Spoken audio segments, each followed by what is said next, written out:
Hi കൂട്ടുകാരെ, എല്ലാവർക്കും നമസ്കാരം. മോനിസ് വേൾഡിലേക്ക് സ്വാഗതം. ഇന്ന് ഞാൻ നിങ്ങളെ പരിചയപ്പെടുത്തുന്നത് നീലാമരി എന്ന് പറയുന്ന ഒരു ഔഷധ സസ്യത്തെക്കുറിച്ചാണ്.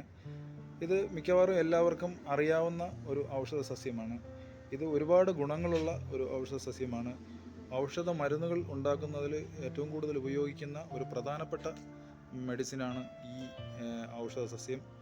ഇതിൻ്റെ ഉപയോഗങ്ങൾ എല്ലാം പറഞ്ഞു തരാൻ അറിയില്ലെങ്കിലും നമ്മുടെ എല്ലാവർക്കും അറിയാവുന്ന കുറച്ച് കൂട്ടുകളുണ്ട്. അത് ഏറ്റവും പ്രധാനമായിട്ട് യൂസ് ചെയ്യുന്ന എണ്ണ കാച്ചുന്നതിന് ഒരു പ്രധാന ഘടകമാണ് ഈ നീലാമരി എന്ന് പറയുന്നത്. ഇതിൻ്റെ ഇലകൾ വളരെ ഔഷധ ഗുണമുള്ളതാണ്. പിന്നെ തലമുടി കറുക്കുന്നതിന് വേണ്ടി ആൾക്കാർ യൂസ് ചെയ്യാറുണ്ട്. ഇതിൻ്റെ എണ്ണ കാച്ചി തേക്കാറുണ്ട്.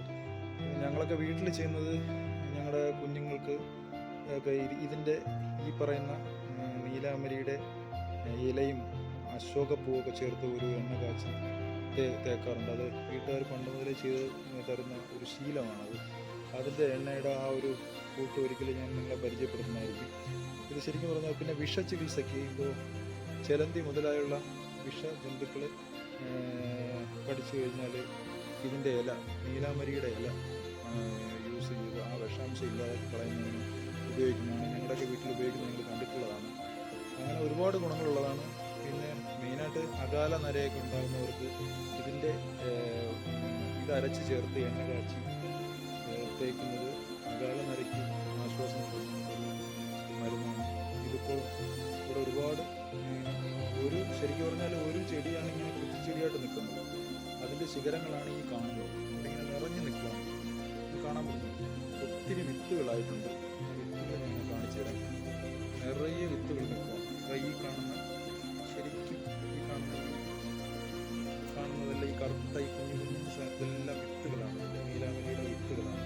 ഇത് നിറയെ വിത്തുകളായി നിൽക്കുകയാണ്. ശരിക്കും ഒത്തിരി നൂറുകണക്കിന് വിത്തുകളായി നിൽക്കുകയാണ്. ആ ബ്ലാക്ക് കളറിൽ കാണുന്നതാണ് ശരിക്കും പാകമായ വിത്തുകളാണ്. ഇത് ശരിക്കും നമ്മളെടുത്ത് വേറെ ഒരു ചെറിയ മൺചട്ടിയിലോ തറയിലായാലും കുഴപ്പമില്ല. തറയിലാണെങ്കിൽ പെട്ടെന്ന് ഇത് ഇല്ലാണ്ടായിപ്പോകും. ചട്ടിയിൽ വെച്ച് നമ്മൾ ചെറിയ ചട്ടിയിൽ വെച്ച് മുളപ്പിച്ചതിന് ശേഷം പിന്നെ കുറച്ച് നാൾ കഴിഞ്ഞതിന് ശേഷം അതിനെ ഇളക്കി തറയിൽ നട്ട് കഴിഞ്ഞാൽ ഇതുപോലെ നല്ല ഹെൽത്തി ആയിട്ട് വളർന്നു വരും. ഒരു തൈ വളർന്നു കഴിഞ്ഞാൽ ഒരു 2-3 വർഷം ഇതുപോലെ നിൽക്കും. നല്ലൊരു കുറ്റിച്ചെടിയായിട്ട് നിൽക്കും. കാണാൻ നല്ല ഭംഗിയാണ്.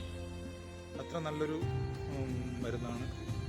അപ്പോൾ എല്ലാവരും ഇതൊന്ന് കണ്ട് മനസ്സിലാക്കി ഇതിൻ്റെ ഉപയോഗങ്ങൾ വേറെ എന്തെങ്കിലും ഉണ്ടെങ്കിൽ അത് താഴെ കമൻറ്റ് ചെയ്യും. അപ്പോൾ ഞാൻ പോവുകയാണ്. അടുത്ത നല്ലൊരു വീഡിയോ ആയിട്ട് ഞാൻ വരുന്നതായിരിക്കും. എല്ലാവരും സപ്പോർട്ട് ചെയ്യുക, ലൈക്ക് ചെയ്യുക, ഷെയർ ചെയ്യുക.